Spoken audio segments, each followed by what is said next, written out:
What is going on, my nerd fam? It is your Rusty here, back with round 3 of that Carta Magica regional. It is the Smoker Mirror. Now, I won the dice roll, so I'm going second here. Smoker unfortunately has 0 turn 1 plays, so my opponent goes to 1 Dawn, pass it to me, and I'm going to go ahead and play the Rosinante blocker on 2.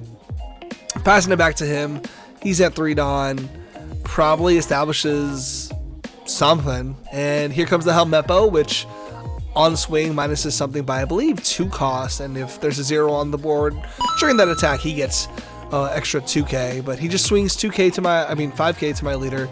Take it, free draw. We're down to 4, and now that we're on 4, I'm going to go ahead and swing at him for 6, either force a card or make him take a life. And my opponent goes ahead and takes that.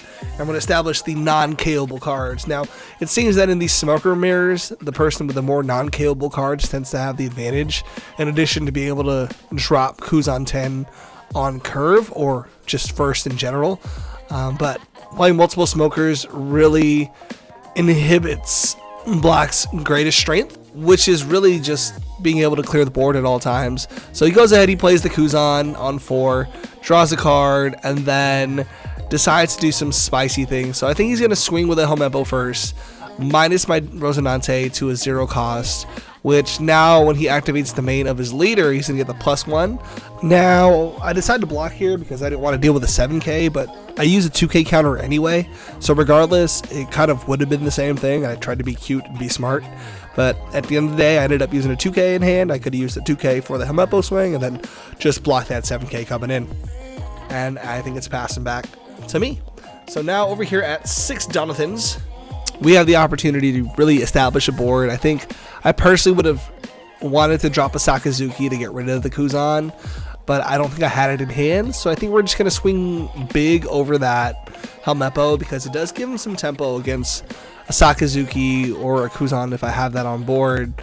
So, yep, we're attaching the Dawn, going for 6 at the Helmeppo, getting it off the board, and I think, like I said, we're going to establish more non-KOable cards, getting our first double attack Smoker out there. Unable to be KO'd is really tough to deal with, and then double attack possibly coming at his face if Kuzan is on board, in addition to having the 1 Dawn under him. So my opponent's here at 7 Dawn, really having to think about how the heck he's going to play through this. He's going to mirror me and drop his own Smoker, so we're like kind of Narutoing it out here and just creating a bunch of shadow clones. The minus effect is probably just so that his leader can get the +1k, and he's coming me for 5. I'm assuming, oh wow, I'm using another 2k counter, and then I think I'm taking this 7k to the face, but he decides to go for 5, so I don't know why I used that 2k counter. Probably had a decently bad hand, but got me down to 3. I'm hitting my 8 Dawn turn here. I believe this is when I establish a second double attack Smoker after really trying to get rid of that Kuzan. Board presence is the name of the game, I think, in the Smoker Mirror. So swing 6 at the Kuzan, he's like, nah, I'm using Suru, I'm gonna live here, and I'm just gonna use the Kobe after minusing the Kuzan by 1 to pop it and pitch a card. And here I go, establishing another non-KOable card in the Borsalino blocker. So we're passing back to my opponent. He's at 9 Dawn, the double attack Smoker on the board, and a lot of things there to work with. He can easily just clear just the Kobe and establish a board, but the scary part here is his swinging early with his double attack Smoker, leaving it vulnerable to me picking it off and just investing cards into killing that. As a result, he's going to want to keep it alive, so then there goes his hand, and the tempo really swings in my favor, and it kind of just steamrolls from there. So he's going to go ahead and play Kuzan to get a draw, another body on board, stuff for me to deal with. Oh joy. And with 5 Dawn left, he can do a couple things. He can probably play a Kobe, which he does, to kill my Kobe, remove my board presence, and then also drop a blocker here, and I think he got rid of the Meteor Volcano. Pretty useless. My little ground stuff doesn't stay low enough for him to do anything with, so he's going to go ahead, sweep me for 5. I'm just going to cheeky weenie block with the Borsalino for 6.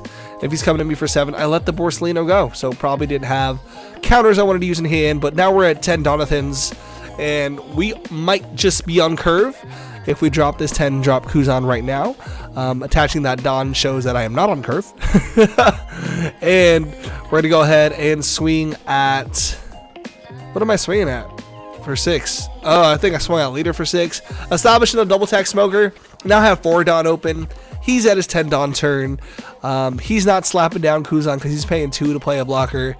And he's leaving 2 things open for Shockwave to hit. So kind of a misplay on his part to establish the blocker before swinging. Still better practice though than me showing him my hand every now and then, forgetting about my camera angle, which is pretty bad. He played the Sakazuki just to establish board presence, and he's going to swing at me with the Kuzan, which I take. And I'm going to go ahead and hit a Meteor Volcano as well, draw 2, pitch 1. And I have 2 more swings to deal with. Now, I think he's going to attach the Dawn under that Smoker and go for 8. And here's where the Shockwaves start coming and just clearing the board and not making it feel too great for him. So, yeah, he commits just 8 to me. And I know I have the Shockwave, so I'm going to Shockwave pop the blocker because I want to do damage next turn. And I believe he swings with leader. And here comes another Shockwave to be like, hey, I'm killing that Kobe too. So, kill 2 things off the board that he established. Kind of messed up in his sequencing by establishing that Rosinante first, knowing that black can do what it does. So I think we're going to go ahead and just start swinging into those rested cards, and I go 5 to the Kuzan. Pressure card out of hand. Perfect, that's what we wanted. And then we're going in and trying to kill those rested cards because, like I said, board presence is everything in the black matchup. I'm pretty low in life already. I think it's 2 to 4. And I think I win this match, so being able to find a way to pull it out is huge here. So 11 into his double attack Smoker, leaving him with 1 more card left. I establish a blocker and another Kagebushin no Jitsu Smoker. So 4 unkillable cards, he has 2 swings, I have a blocker on board and 1 card in hand. So whatever he decides to kill, he can kill. And for a strange reason, he decides to establish that Garp. Probably just looking for board presence and ability to hit me, but in my opinion, I think he should have kept that card in hand for some counter power. But you know, people play differently and they like to apply pressure differently. So he sent the 5K swing at me. I'm pretty sure. No, wait a minute. My opponent just forgot to untap his leader, but he's going in for 6, I believe, at one of the Smokers. I'm gonna let it go. It's one of the weenie ones. He'll go in big at my rested double attack Smoker, which I'm just going to block, and we're going to have that for the pressure turn next turn. It's going to be pretty ugly. It's going to be pretty ugly. Pass it over to me. Still at the 10 Dawn, 2 to 4 life. I think we slap down Kuzan here, and we're just super on curve. And that's what we do. We slap down the Kuzan, and we pop the Garp, something he could have kept in hand, because there's 2 7K swings coming at that Sakazuki. His hand's pretty slim at 2. And the tempo was just heavily in my favor here. So Shockwave, perfect. And we got another 7K coming at that Sakazukes. Boom. And with the 1 card in hand, he can't save. And I'm going to finish it off with a cheeky 5K swing to face. And he's going to go ahead and take it going down to 3, putting me in a pretty good spot for my following turn. Now he's at 3 cards in hand, 1 pressure point, and that leader swing. And honestly, if I were him, I would invest into just killing one of my double attack Smokers. But I think his hand is pretty bad, and he's not confident in his ability to bounce back in the next turn. And as you see him kind of taking his time, ask how many cards I have in hand. I have 1, but a lot of board presence there, ready to just make a lot of noise. So personally, I wouldn't have played anything.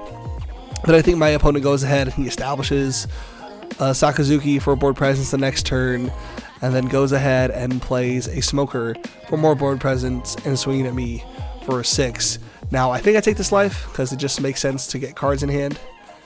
And I do, going down to 1. But by him playing 2 things on the board, even just 1, Kuzan's active, minusing something by 5, and the Sakazuki's now a 1. Regardless, there's a 0 cost on the board because he played that Smoker. So we're going 8 double attack. He has 1 card in hand. That's 2 life. Boom. And then we just dump into trying to get that last life from him. Swinging for 9 because of the Smoker ability. And finishing it off with a 15 to face with Kuzan. And that is a good old GG right there. So I ended up taking this match, and Smoker is the winner of the Smoker v Smoker. Thanks for stopping by. Hope you enjoyed the video. See you in the next one. Peace, love, and positivity. Bye.